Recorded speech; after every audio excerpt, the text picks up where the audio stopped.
We're not doing any general warm-up of go walk on the treadmill for 10 minutes or random set of dynamic exercises. What I'd rather you do is lighter sets of the exercises you're about to do. The best warm-up you can do for heavy RDLs is lighter RDLs, and that's what we're gonna do.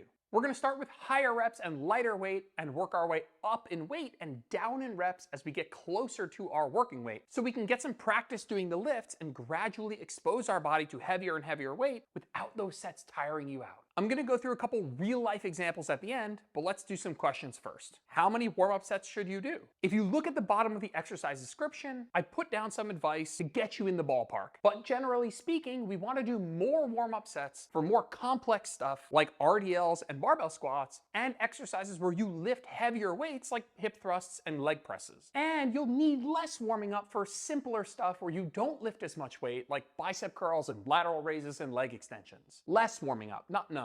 And if you ever want to check with me if you're warming up appropriately, just reach out and I'll do my best to help. How long should you rest between warm-up sets? Something like 30 to 60 seconds is going to be fine. Just make sure you rest a couple of minutes between your last warm-up and your first working set so you're fully recovered and ready to go. Should you warm up for each exercise before getting into your working sets? No, it's generally best to warm up and do your working sets for a single exercise before moving on to something else. After you're done with RDLs, you can start warming up for leg extensions and then do working sets of leg extensions and move on. Let's go through an example of something heavier like an RDL and something lighter like a bicep curl. Let's say your working weight for RDLs is 150 pounds. I'd start by doing 10 reps of just the bar, nice and light, just going through the technique cues in your head. Again, starting with lightweight, a lot of reps, and then I would add a little bit of weight. Here I'd go to 95 pounds or so. And again, the reps will go down. So I went up to 95, but we're gonna go down to 5 reps. And so 1, 2, 3, 4, 5 here. And then I would take another jump towards my working weight. I would jump up to 135 pounds. So again, the weight goes up, but the reps are going to go down because I don't want these sets to be fatiguing. So I'm only going to do a set of 2 here with 135 pounds. And then since the working weight is 150, I'll put on 150 here. And then if you want to go the extra mile, you could do your final warm-up set with a single rep of your working weight, but you don't have to do that.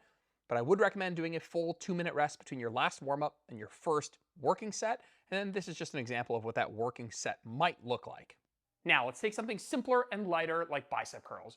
Do you need like 4 warm-up sets? No. Let's say you're using 20 pounds for your working set. I'd say you'd be fine just grabbing the 10-pound dumbbells and doing a lighter set of 10 and then putting them down, resting a minute or two and getting started.